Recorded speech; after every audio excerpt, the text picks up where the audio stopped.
KARIERA.mk Вистинската работа за тебе. The day has concluded. We've just finished a wonderful HR workshop with the lovely Kaltrina Lloncari. It was a pleasure having you. Thanks for having me. How do you feel after the workshop? Very energized, I would say. It was a wonderful event. From my perspective, we have had a great community. People who, in the beginning, were a little bit shy to make an intervention, but at the end of the workshop, I felt that people will feel more comfortable to share their own insights. And I hope that what I've shared today would be valuable for them and that they could get some inspiration from this workshop. Absolutely.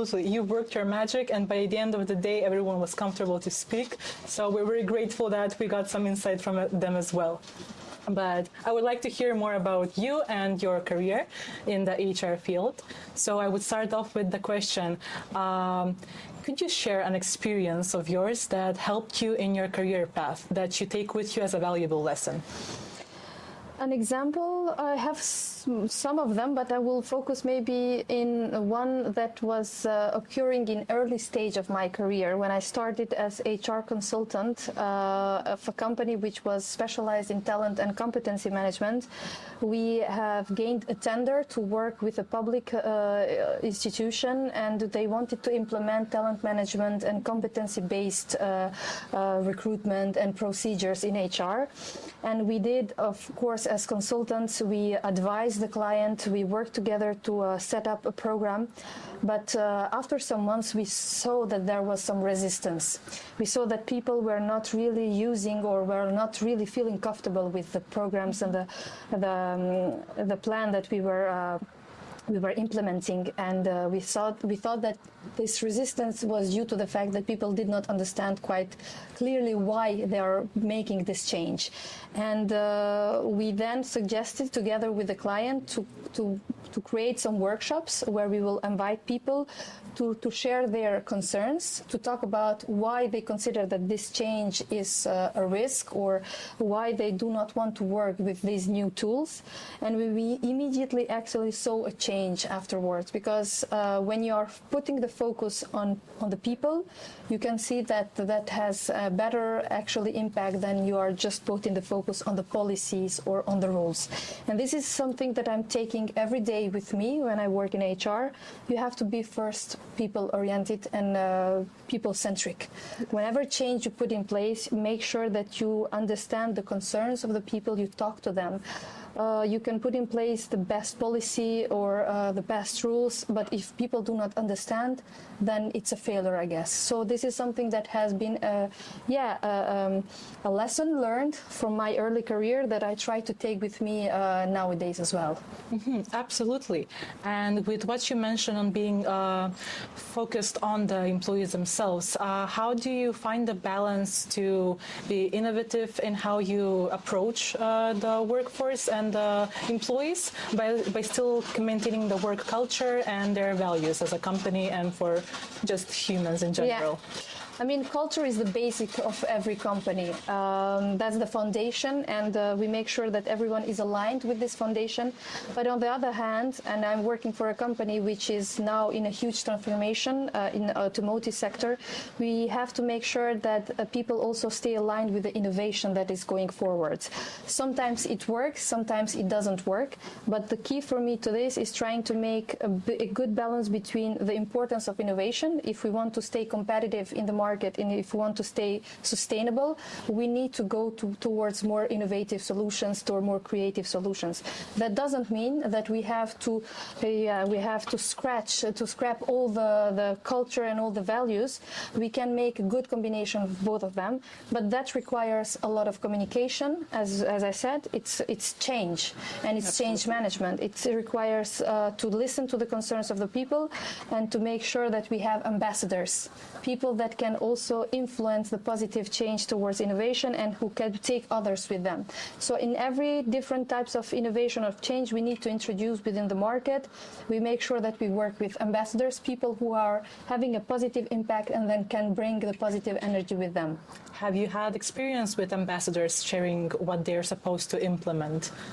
We have had experiences, and especially when it comes to HR, because we are now working towards a renewed performance management, which we launched last year. And we have introduced some tools which we call firstly talent card. So we have asked our employees that they should take at least 2 times a year the moment to reflect on themselves, reflect on what are they doing good and what they are maybe supposed to improve. And we have noticed, unfortunately, that this is not working quite well due to the fact that maybe we have communicated some things and we have missed to communicate about the purpose, why we want people to take the time to think about their own development. And now we have had some feedback sessions together with the management team. We are going to create some smaller workshops where we want to explain once again the purpose of this talent card, because we have employees who have been working for the company since 30, 40 years, and they don't understand why it's important to have that talent card. They are saying, yeah, my manager knows me well, I know myself quite well, why do I need to put that on this specific tool? So if you explain the purpose and you make sure that people feel comfortable to talk about their own positive but also negative development points, then maybe you could succeed. So now we are on the process of trying to figure out how we can stimulate a little bit more the usage of the talent card, and we are working with some ambassadors. We have some of our managers who are using it very well and are doing great because they are also stimulating their teams to use it, and some others, unfortunately, due to the fact that they maybe did not understand the philosophy behind the card, or maybe because there is a lack of time. This is the most important argument in HR when we implement things. It's a lot of work to do, and maybe they don't have time. So we are going towards this kind of adjustments. It's a learning process also for us HR. Absolutely. As a team, we have to be open and listen to the feedbacks. And the great thing is that we are part of a global company where we can also pick and steal some initiatives that have been put in place in other markets. So we are in contact with our HR colleagues from Canada because they are the ones who have introduced the talent card, and they gave us some tips and tricks how to make sure that we can contribute more and how people could use more the talent card. That is amazing. Would you say that as you have contact with your Canadian colleagues, that whether it's big companies or small ones alike, do they follow each other and try to keep up with what new trends they're changing in their HR community? Yeah, it's actually a big chance to be able to spare and to discuss with colleagues from other markets. But I've noticed also today in the workshop, there are a lot of participants who came to me and say, yeah, these kind of workshops are very interesting because we get the chance to share our concerns, to share our practices, and sometimes we can just copy-paste. I mean, you don't have to invent the wheel in HR. You can get inspiration from other companies or other sister companies or the community, and that could perfectly work. So if you have that curiosity and attend these kind of workshops, and I think that you are doing a great job in the market in Macedonia to create these kind of moments with HR communities to just share practices, and we can copy-paste something basically that could work, and that is maybe also part of the success. Definitely. I think the human factor and the culture here as well benefits that we are more comfortable to speak to one another and give just impressions or any advice that we have. And the other thing is that it's a small country. I'm talking also from my knowledge about the HR community in Kosovo. It's a small country, so you maybe know each other and you can easily connect to each other. So use that as an advantage in order to implement practices in your own field and companies that could be also successful in your end. Yes. You mentioned that you don't need to invent the wheel, but if you were to have a radical change be implemented in the HR world, what is one that you would want to see happen in recent future, or maybe in far away future? Something that I think could be a radical change, it would be competence-based recruitment. I think that a lot of companies still continue to recruit on an outdated vision of qualification and degrees, whereas I think that competence-based would be a better way. First of all, because if you only look at the qualification, you miss a big part of competencies that maybe some people haven't had the chance to go through education, but still have valuable skills. And that would also create a more diverse and inclusive workplace, because if you have underrepresented populations, like we talked also this morning, women are underrepresented in some leadership positions, or even other ethnical populations which are underrepresented, and I'm talking here about what's happening also in Europe, then if you have a competence-based recruitment, then you will the chances will be higher to have the chance to recruit people, and especially in the war for talent period. But that requires also on the HR side that you put in place HR tools and assessment tools in order to assess those competencies. And that is also a change in itself. It needs a mindset shift from HR, but also a mindset shift from the management side to make sure that they do understand why we are now focusing only on skills instead of degrees or qualification. Absolutely. And what do you think would be one crucial thing, like the basic thing that could change so that we could start implementing this situation? Since right now the CVs and the resumes are most used to discover the competence and achievements of a candidate. I mean, we can start, and this is already practice that is already in place in a lot of HR communities or departments. It's the STAR interview. You know, when you invite someone for an interview, of course, you first ask him or her to explain a little bit the background, to explain the qualification. Then you have to make sure that you have used this hour or two for the interview to discover a little bit more of the candidate, and then using this technique, where you will ask him concrete questions of situation that he or she has encountered in the past. What was his role? What did he do? What was the outcome of his intervention? So that's the STAR methodology. You focus really on competencies. That's the first step. We do it as HR, but we should also form our hiring managers to use this technique, because not all the hiring managers feel comfortable.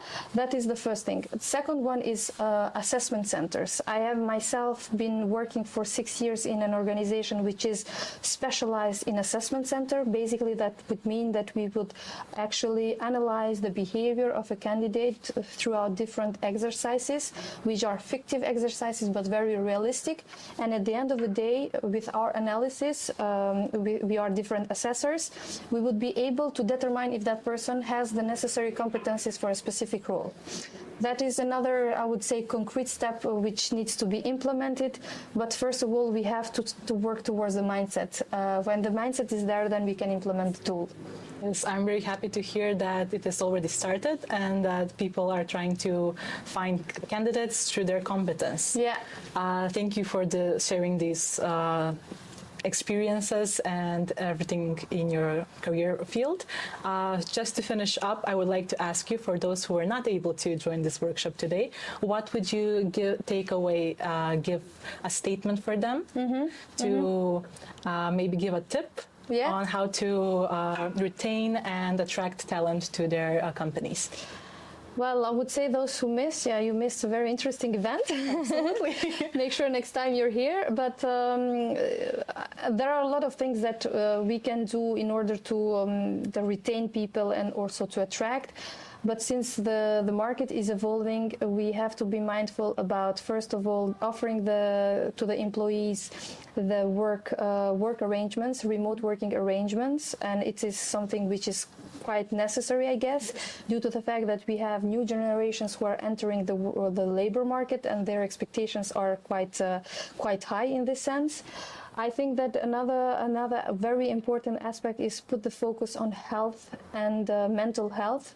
Make sure that you are aware about the risks that we can have in our workplaces and that you can tackle these risks. Work towards programs, health programs, fitness programs. Absolutely. And last but not least, make sure that you have feedback moments and structure feedback towards your employees, and I've noticed that new generations are expecting this quite a lot. So yeah, it's more working on the culture. I can share a lot of other things, but I think that these three are main important changes that can make a big difference in the HR world. I would agree, and I think this would be a good starting point for anyone that wants to get into the field and innovate in their own company. Great. Since you mentioned the new generations that are going to get into the workforce, what do you think defines the new generation that will, and what do you think who would you think will be the leaders of that workforce generation? In terms of competency or in terms of skills? Yeah. Yes. We have noticed, at least in my experience, I noticed that they have high expectations when it comes to, as I said, flexible work arrangements. They are expecting more transparent feedback, and they are also expecting to enter in a company which has a higher purpose rather than the commercial purpose. So companies which are really investing in social responsibility activities, which are diverse companies, inclusive companies. That is on their expectation. In terms of competencies, I think that having that digital literacy, because we are going towards a more and more digital workforce and digital solutions with AI and automation who have entered the workplace. I think it's important. Flexibility is important as well, the ability to adapt to change. And I also mentioned this earlier on the workshop. We are living in a VUCA world which is constantly changing, and that's the norm. And we need people who have the ability to adapt also through learning. And also that comes to the third, I would say, competence or skill which would be the required, is the ability to learn quickly. Quick learners would be the third competency which would define the future leaders and the future employees. From what you said, I believe that the future is bright and that we'll have a great generation joining the workforce. And I hope so. Hopefully will affect companies to think more sustainably and more inclusively towards what they do and be more socially aware. Yeah, perfect. So, thank you once again for this wonderful evening with you. It was a beautiful workshop. I hope you enjoyed it. I'm really sure that we all did. And I hope you have time to enjoy Skopje. Thanks once again for the great event, for giving me the chance to share my experience with the HR community here in Skopje. I did enjoy it. It was a perfect organization, so congratulations as well to you. You are doing a great job. And after this interview, I will enjoy a little bit of the city, the beautiful city and the beautiful weather today. Happy to hear that. Enjoy. Thanks. KARIERA.mk Вистинската работа за тебе.